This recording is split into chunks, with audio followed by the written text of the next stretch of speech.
Bonjour la gang, avec les températures qu'on connaît présentement, l'hydratation ne peut se faire qu'avec de bons outils. Donc voici quelques conseils d'achat d'équipement. Vous avez probablement à la maison une ceinture de taille avec une gourde dans laquelle vous pouvez insérer vos clés, votre cellulaire. C'est léger, c'est bien fait.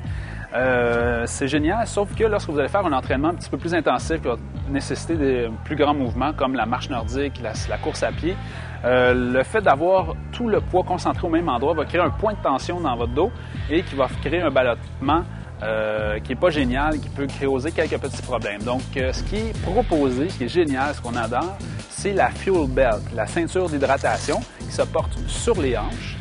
Cette ceinture comporte 2, 4 ou 6 petites bouteilles, donc le poids est réparti tout autour de la taille avec une petite pochette.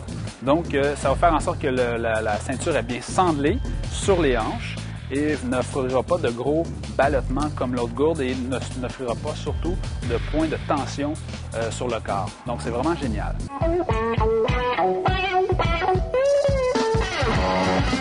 Pour les sorties de plus longue durée, vous allez pouvoir utiliser les Camelback.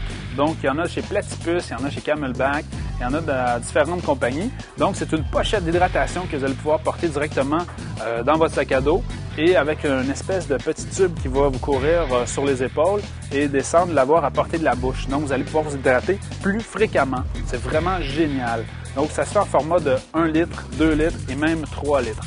Vous avez des formats comme celui-ci avec une gaine, une espèce de housse qui va le garder au frais plus longtemps. C'est génial parce que vous allez pouvoir l'adosser directement sur votre VFI et pouvoir vous hydrater tout en pagayant ou en faisant du canot.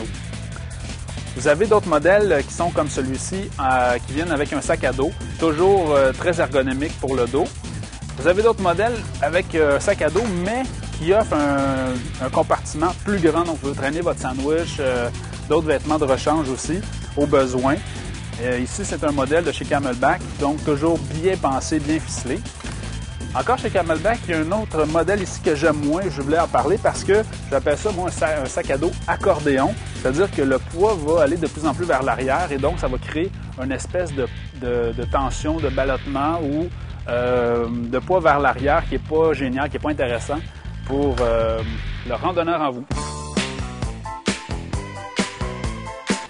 À ne pas négliger, c'est la trousse de nettoyage. Donc, c'est important de bien nettoyer, de bien faire sécher notre Camelback pour pas qu'il se crée de moisissures. Un petit truc, vous mettez votre Camelback directement dans le congélateur lorsque vous avez terminé et vous le reprenez lors de votre prochaine utilisation. Ainsi, ne se forme pas de moisissures à l'intérieur. Alors, bonne randonnée!